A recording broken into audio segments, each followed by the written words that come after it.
Welcome back. So before the break, we were having a discussion with our guest panelist, and guess what? We're going to continue answering your comments and your questions and your concerns with the guest panelist. So let's continue with our discussion from where we left. So Mr. Alphonse. Yes. So we were talking about the issue of the internet and the involvement of the youth and maybe on under civic education. So just an addition of that, maybe.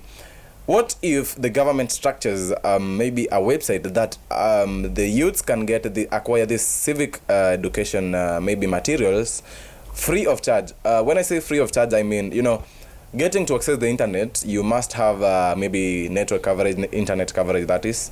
And most likely, that's what becomes the most disadvantaged right now. Maybe a youth will tell you, maybe I don't have maybe data bundles for that.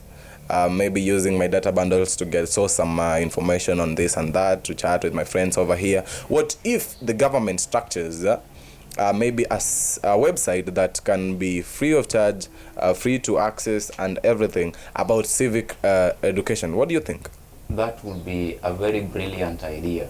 But again, you must understand the fact that not all the youths will visit that website to go and be aware of what they're supposed to be knowing in matters civic education.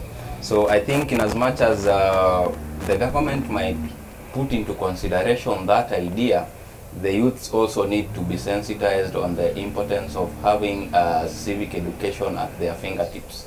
Yes. So that calls for the efficiency of the strategies being laid, and that's why maybe we have the question of what most strategies can be laid, because sensitization itself cannot maybe get this youth to this other side of this. What maybe other things can be done?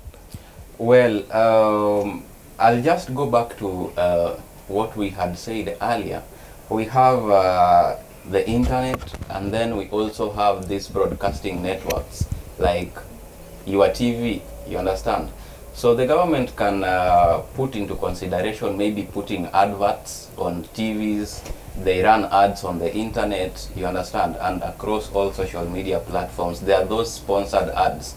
So if the government can use that as a strategy of getting to the youths, that could be a brilliant idea.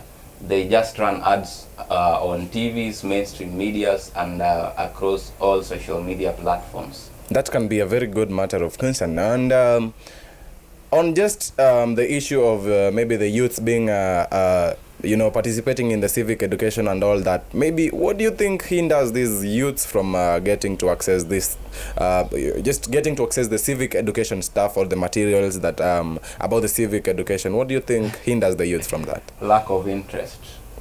Many youths are not interested in these civic matters. That is why I'll tell you this without fear of contradiction. 80% of the youths get to the internet for entertainment matters. Maybe they have a celebrity they follow, they want to see what has they posted today, Yeah, so it is because they are not interested in knowing matters civic education, which is again very detrimental to their civic rights, because you may end up doing something and you don't know you are doing a wrong thing, you understand? And then you catch up with the law, you are stranded, Yeah, so youth should start getting interested in knowing how to handle civic matters. I agree to know that interest is created. Yeah. Interest is not just bought or something else. Yes. So what do you think? Should the education system reintroduce the civic education as a subject or as a unit in the education system? Maybe they should consider that, because with the current education system, in primary school they study social studies, high school they study history. And the history that is done in high school, basically they're studying what happened long time ago, not what is happening currently, you understand? Times have changed, and they are still teaching what used to happen back then. So in fact, if they want to reintroduce it, they have to also consider coming up with a new syllabus, not the old syllabus. Thank you very much. And maybe just out of the civic education, just into another thing. Youths are facing many challenges out here. Yeah. Maybe what have you cited to be most of the challenges that the youths are facing right now, or maybe what are the most issues that are affecting the youths out here? Well, from what angle? Because there are so many challenges affecting youth. So from what angle? Just majorly, specifically, just generally, and the ones that mostly impact the youth, that they just bring that big impact to the youths. Number one challenge, which is very critical, is peer pressure among the youths. You understand? Wycliffe, today I would see you holding this mic. You understand? But I don't know what it took you to be seated on that seat. So I would wake up today and I want to be Wycliffe, you understand? I will not want to follow whatever it is that you did for you to get there. I just want to wake up today and hold a microphone, you know. So somebody will come and tell you, oh, start a YouTube channel, you know, because he's seeing somebody somewhere doing YouTube and they're doing good. They forget that there is a lot of work input there, you understand? So a peer may come and lie to you that, oh, if you do this, you are going to get there very fast, you know, which is a wrong perception, you understand? Another challenge that is facing youths out there, and it's coming in quickly, it's just something that has started recently, you understand?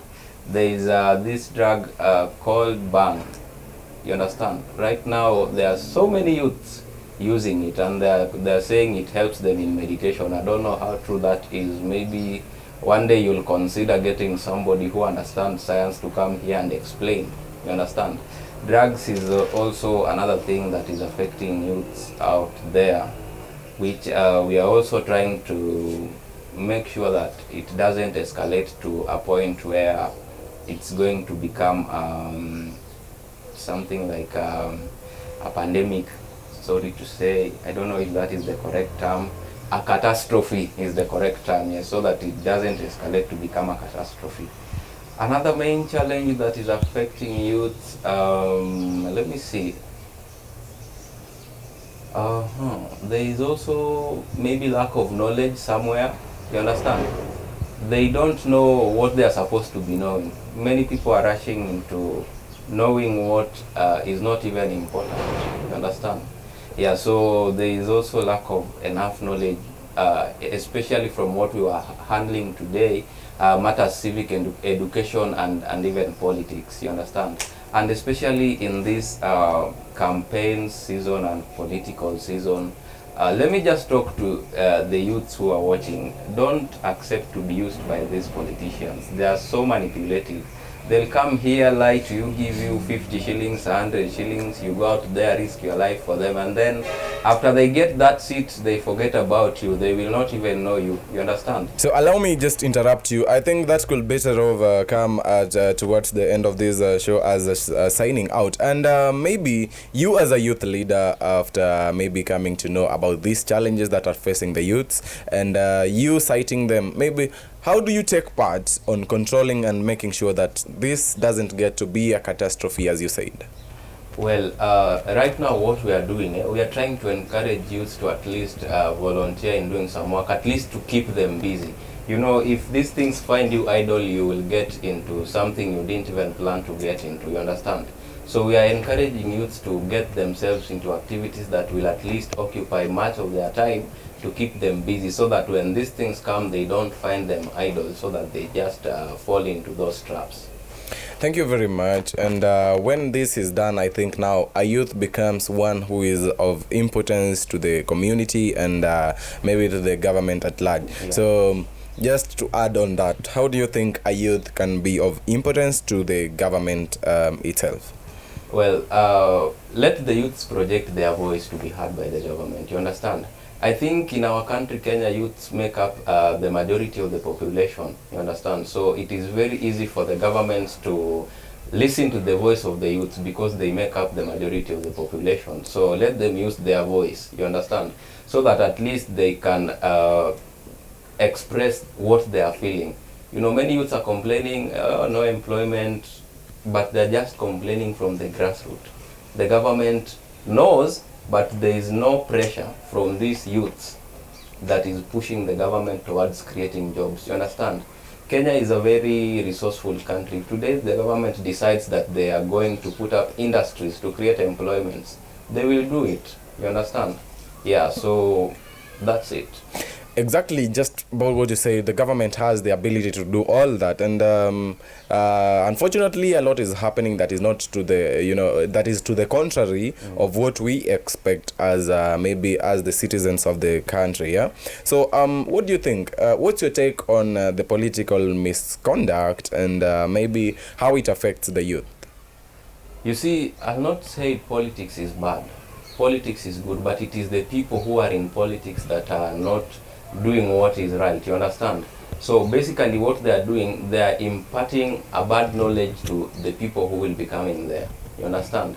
So right now, somebody who is aspiring to be a politician, if you observe them keenly, maybe what they have at the back of their minds is, I want to get there and enrich myself.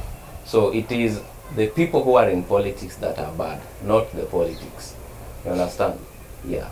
Thank you very much. We've been maybe talking about the issues that are affecting the youths on matters peace, on matters politics in the Peace Lab show. This has been our guest, and before I finish or I finalize, he will tell us about his maybe social media handles and how you can find him before we go any further. So please tell our viewers where they can find you on social media.